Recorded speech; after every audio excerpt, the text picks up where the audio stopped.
안녕하세요. 현희입니다. 26년 2월 결산으로 인사드립니다. 2월달 그리고 3월 현재도 글로벌 상황이 매우 긴박하게 흐르는 것 같습니다. 예측은 불가하고 그저 시장에 머무르도록 하겠습니다. 방향을 맞추면 더 성과가 좋을 수 있지만 제 능력으로는 그런 투자가 지속 가능하지 않기 때문입니다. 2월 결산을 시작하도록 하겠습니다. 현금 흐름부터 살피겠습니다. 전년 말과 비교하여 올해의 성장을 확인하도록 하겠습니다. 이번 달은 4.29억으로 마감하였고 작년 말 대비 약 2.27억 대비 89% 상승한 상황입니다. 2개월 만에 급격하게 상승해 보이는 이유는 25년 기간 동안 투자한 기업의 배당금과 분배금이 온전히 1년치가 반영되기 때문입니다. 예를 들어 25년 하반기에 투자한 기업들의 1년 전체 배당금과 분배금은 26년에 반영되기 때문입니다. 지난달 대비로는 4.12억에서 4.1% 상승,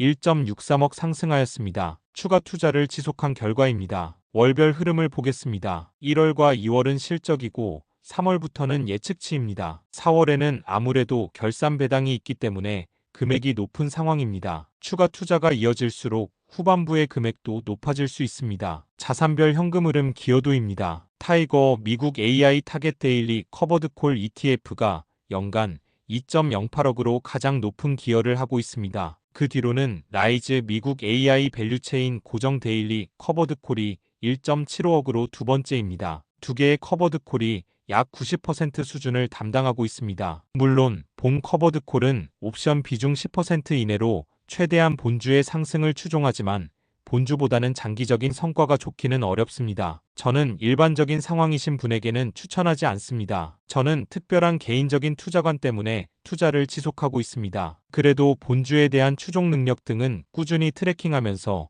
지속 투자 여부를 매번 결정할 예정입니다. 타이거 미국 AI 빅테크 타겟 데일리 커버드 콜 ETF에 대한 설명입니다. 장점은 미래 성장 확보, 달러 자산, 현금 흐름입니다. 하지만 단점도 명확합니다. 높은 수수료, 세금, 건보료 등은 실질 수익률을 갉아먹는 치명적인 단점입니다. 포트폴리오를 살펴보도록 하겠습니다. 전체 포트폴리오는 AI, 빅테크 관련 기업 10개에 투자하는 방식입니다. 현재는 엔비디아, 애플, 구글, 마이크로소프트가 높은 비중을 차지하고 있습니다. 엔비디아, 애플, 알파벳, 마이크로소프트, 아마존까지의 비율이 75%를 차지할 정도로 빅테크의 주가 방향이 많은 것을 결정하는 포트폴리오입니다. 전월 대비 금월 비중 변동에 대해서 자세히 살펴보도록 하겠습니다. 엔비디아, 애플, TSMC, 에즈밀리 리턴은 전월 대비 비중이 증가하였습니다. 타 기업 대비 주가가 상승하였거나 덜 하락하였기 때문입니다. 빅테크의 투자로 반도체 관련 기업이 수혜를 받는 것을 알 수 있습니다. 최근 12개월 분배금은 137원이고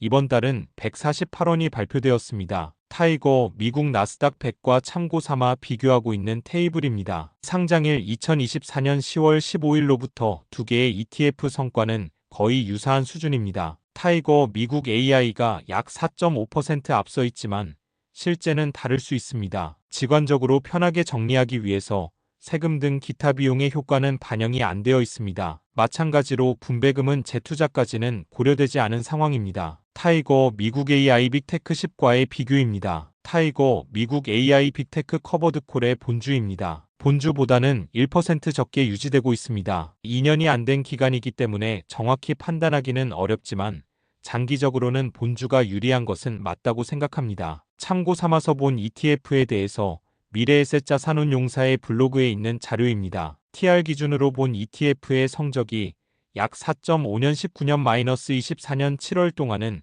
나쁘지 않았다는 설명입니다. 연평균 수익률이 34.1% 수준입니다. 하지만 운용사에서는 본 상품에 유리한 자료를 보여준 것일 수 있습니다. 그리고 세금과 건보료 부담은 언급되지 않았다는 점은 참고가 필요합니다. 다음으로는 라이즈 미국 AI 밸류체인 데일리 고정 커버드 콜입니다. 앞서 설명드린 커버드 콜과 크게 차이는 없습니다만 큰 차이점은 옵션 비중입니다. 본 ETF는 옵션 비중은 10%로 고정입니다. 앞서 설명드린 타이거 미국 AI는 옵션 비중은 10% 이내로 연 15%를 타겟할 수 있도록 조절됩니다. 본 ETF는 AI 관련된 밸류체인에 투자합니다. 소프트웨어, 하드웨어, AI 서비스 인프라입니다. 빅테크가 하락하는 와중에 AI 하드웨어, AI 서비스 및 인프라 영역의 기업이 선전을 해주었습니다. 각 영역을 대표하는 기업인 알파벳, 엔비디아, 오라클은 약 15%의 동일 비중으로 리밸런싱 되었으나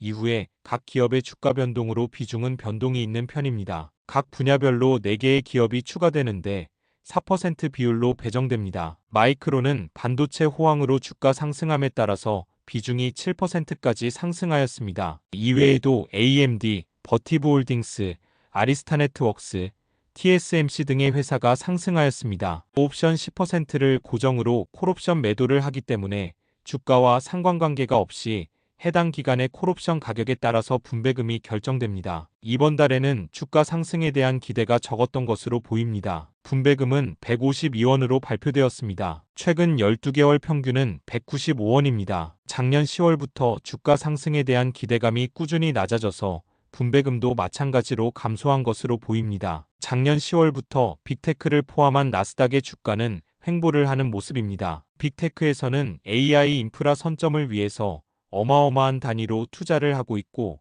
이에 대한 수익화가 아직은 시장에 나오지 않는 상황입니다. 하지만 빅테크의 투자에 따라서 관련 기업의 매출은 증가하는 상황입니다. 메모리, 파운드리, 설계, 인프라 및 냉각 등의 분야에서 좋은 실적이 발표되고 있습니다. 아직은 돈의 흐름이 빅테크에서 AI 인프라 투자에 관련된 기업으로 흘렀지만 빅테크의 AI 서비스, AI 인프라 투자에 대한 수익은 시간이 필요한 상황입니다. 빅테크는 큰 투자로 어려움을 겪고 있지만 이 투자가 완료되면 한 단계 더 진화한 해자가 완성될 것으로 보입니다. 빅테크도 어렵사리 진행한 이 수백조 원 단위 투자를 할 수 있는 주체가 없기 때문입니다. 빅테크 AI 관련 분배금을 제외하면 금융주 배당금이 있습니다. 전체를 합하면 약 0.46억으로 전체 현금 흐름 중에서 약 10%를 차지하고 있습니다. 참 좋아하는 기업들이지만 원화 기반 기업이기 때문에 고민이 깊어지는 요즘입니다. 각 기업에 대해 이번 달에 나온 주요 소식입니다. 먼저 하나금융지주입니다. 하나금융은 스테이블 코인 사업에 적극적인 편입니다. 하명주 회장께서도 하나금융지주가 한 단계 레벨업할 수 있는 역점 사업으로 추진하고 있습니다. 글로벌 스테이블 코인 기업인 USDC와 협업을 진행하고 있는데